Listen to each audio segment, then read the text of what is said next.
It's funny that this transmission failed because it was bolted to the most reliable GM 3800 engine instead of an 06 Pontiac Grand Prix. So today we're going to tear it down to see what just caused it to fail. And most of the gears are actually situated in this long tunnel on this one, so I'm going fully YOLO. I don't know how this works, so I'm going to first start by removing all the 13s going around this back casing here.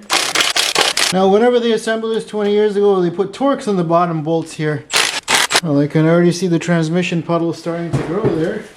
Let's see if you can crack this off slow. Oh my gosh, so much mess. Alright, I'm just going to pull it off. Alrighty, looks like we got the valve body on this side. Alright, nothing much to the case. Interestingly, they put the valve body on the side of the vehicle. This is a transversely mounted vehicle, which means it'll be a little hard to access to take off this cover if you want to change the valve body or service any of these solenoids. Most vehicles either had it on the bottom or on the front of the transmission. In order to get some of these bolts out, I do have to remove this wiring harness, and I can pull the solenoids out. Alright, so I'm going to go for the 10mm bolts first. Alright, that's some weird fastener. Alright, next I'm going for all the 8mm bolts. It's like some kind of a sensor there. This is the detent for your park neutral switch. Now we've got some 13s. For some reason there's an eTorx 10 here. I'm going to take off this piece here. That's the shaft that goes into the torque converter. Under here there's two T30s. And this piece can come off here, the valve body. Lots of burnt up oil, I'll tell you. It's pretty bad. Every teardown I do, it ends up dripping down this little beam here on my table. I got my scarf here that I'm going to put in. I need a better table setup if you guys want to recommend something for me. Got the manual valve free from this. Now I can remove this.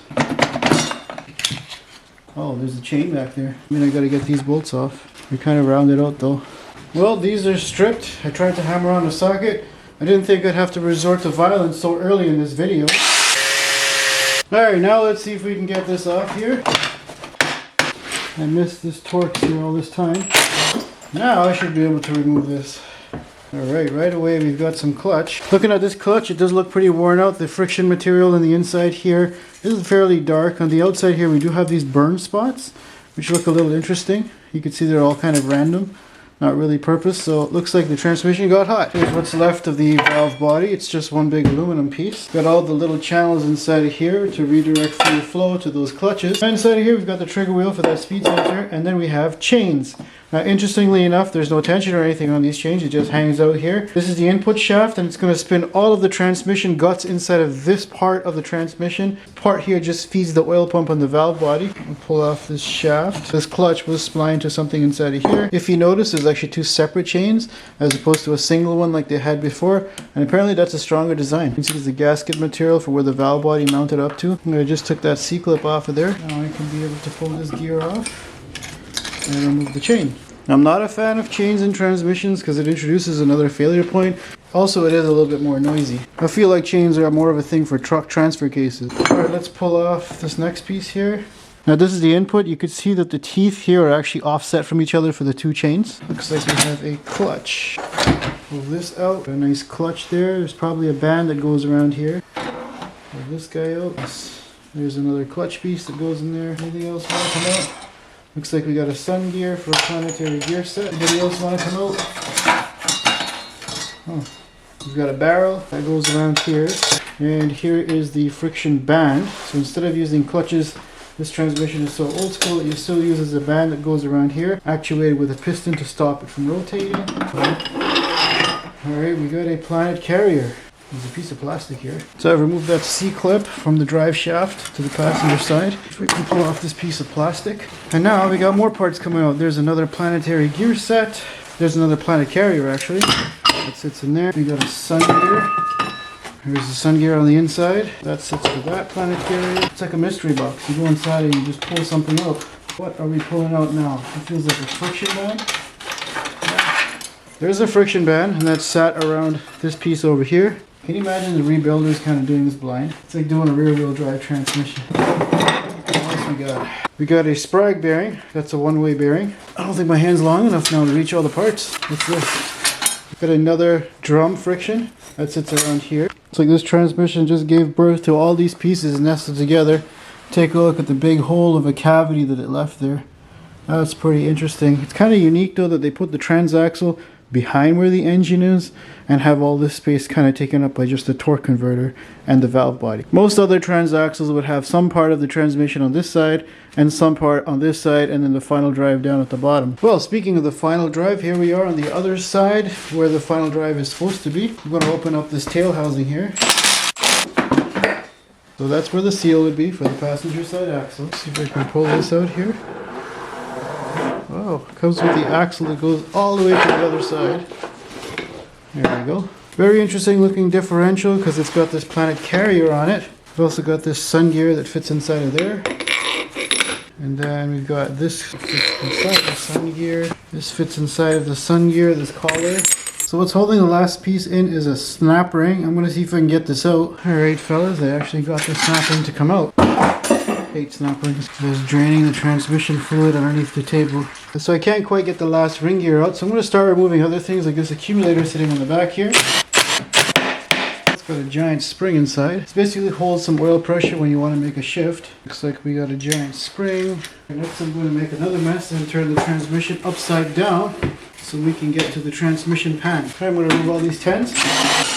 Here's one thing to learn. If your transmission pan is leaky like this one, check all the bolts because most of those were not tight. Now this is a lot of leaking, so I wonder if the transmission fluid ran low, and that's probably why this thing blew up. The gasket is actually rubber. Alright, and check out what we have in the transmission pan. Looks like we got a couple of particles floating around inside here, kind of grummy, and the magnet located over here is of course full of paste. I don't really see large chunks though, but that's normal as the transmission wears down. Inside of here we have the transmission filter. Yeah, there's no bolts holding it in, it just literally sits there. Looks like we got a couple of transmission lines.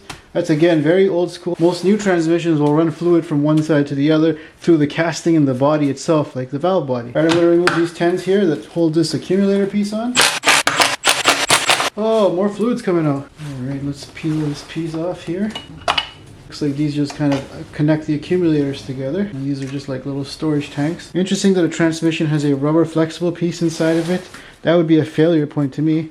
Looks like this here is what's holding that ring gear from coming out of the case. Does this pop out? Yep. And then now I can remove that piece. Smaller piece out of here. Looks like that pipe sat inside of here. Maybe it activated a clutch set or lubricate these bearings. And here we have our parking pawl mechanism. The rest of this transmission casing is pretty boring. We luckily still have a dipstick tube because this is back in the mid 2000s when people actually cared.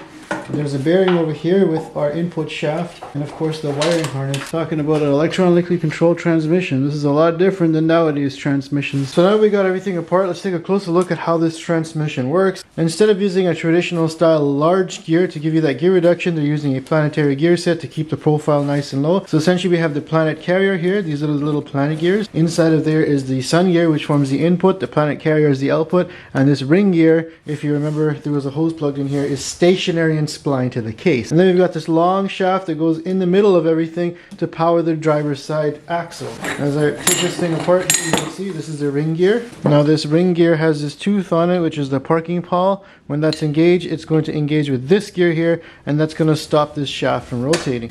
And here you can see the sun gear. That sun gear, which is the input to the final drive, splined to this collar here, and this is powered by the rest of the transmission. Next up, we've got the guts of the transmission. I like how they made everything nice and compact in one row. Kind of resembles a longitudinal transmission, although this is actually transversely mounted. Here we've got the input, which is where the chain attaches to. That's got a long shaft inside of there. Now on the outside here, you'll notice that there's these bands and drums. There's 3 of them here. Essentially what they do is that they prevent this drum here from rotating by clamping it together. It's an old school way of changing gears, but I guess it worked. Now how do they get actuated? If you remember this piston guy over here, that's actually going to sit here, and when the piston pushes down, it's going to squeeze this band together, and that's going to cause this drum to stop rotating. Let's take this apart a little further now.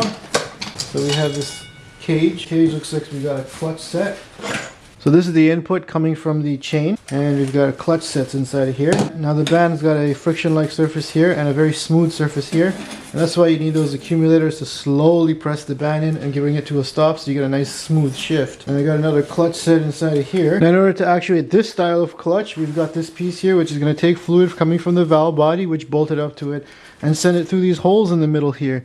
Now those holes in the middle here are going to correlate to the holes on this shaft here, and that's what's going to apply the piston inside of here to squish the clutch together. Alright, let's take this clutch apart, see if we got any damage. So we've got this inside cog over here. Then we have our first set of clutches. These actually don't look in terrible condition. They still look a little brown. There's no burn spots on them. Alright, there's another set of clutches inside of here. These set of clutches are a little bit more darker than the other one. Interesting, they color coded that last one red, and the back of them look gold. I think these clutches are burnt because if you look at this side, it's nice and grippy, but this side it's completely smooth and worn down to the metal, and it's only on the one side. If you flip it over on the other side, they still have some of their friction material on it, so that clutch is spent. Now that clutch is activated by a giant piston inside of here, which is fed by that oil that goes inside of this hole over here, and it basically pushes against that snap ring. That's how it locks up whatever was splined inside of here. Now looking at this drum, take a look inside here, you can see you got nice friction surface on there. And the drum itself isn't burnt out or anything. You can see the marks where it was applying to. There's also a clutch on the inside. Let's check a look at this clutch. So this clutch here looks like, yeah, it looks a little bit worn out. And on this side, it's a little bit better shape. Essentially, how this works is you got these friction discs, which are splined on the inside, and steel bands, which are splined to the outside. When you apply this clutch, everything's going to freeze together, and whatever's splined on the outside is going to lock to the inside and rotate together. And in this case, what's splined to the outside is this drum, which in turn has the brake, which breaks it to the transmission casing. So whenever the drum applies, it's also going to lock up whatever's splined to the outside here to the transmission casing and stop it completely. Next we'll come to the actual planetary gear set in this transmission. This one has a brake on the outside for this drum. If I take this apart here, we've got a sun gear, then we have a planet carrier. Now this planet carrier is splined to the transmission casing on this side, but it's also got a ring gear on the outside of it. So it's a compound planetary gear set. And if I take this out, this has got a ring gear on the outside and a planet carrier on the inside. Finally, the drum on the outside is actually part of the sun gear. This is clearly a compound planetary gear set, but if you ignore that, here's the basis of how a regular planetary gear set works. Essentially, we have the ring gear over here, and this is the planet carrier with the little planets inside. So I'm going to install that inside of the ring gear,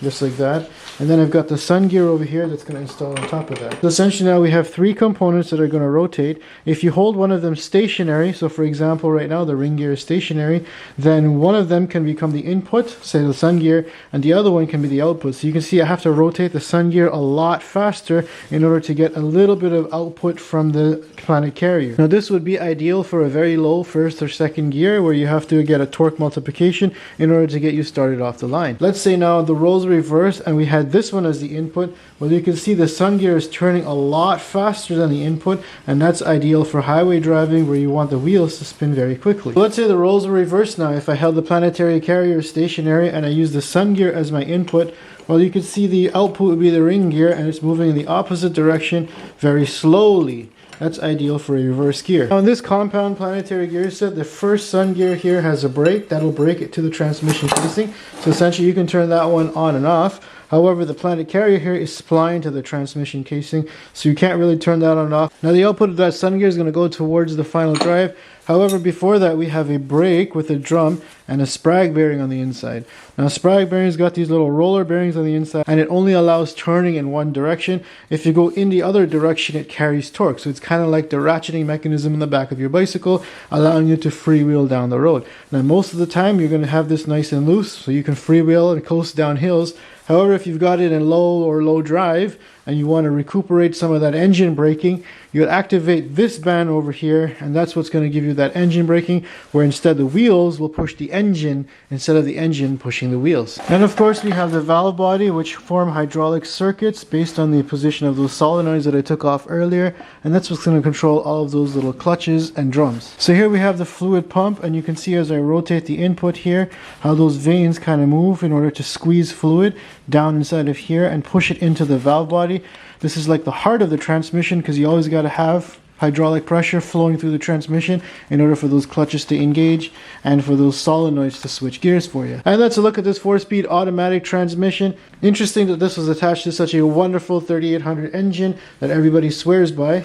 If you want to see the teardown for that, check the link above. It is a very interesting layout to have it transversely mounted in one tunnel behind the engine itself, as opposed to having it compact beside the engine. It's just sad that some burnt out clutches like this would cause someone to just throw the whole car away because they're worth nothing right now. Make sure you subscribe if you want to see more teardowns just like this one.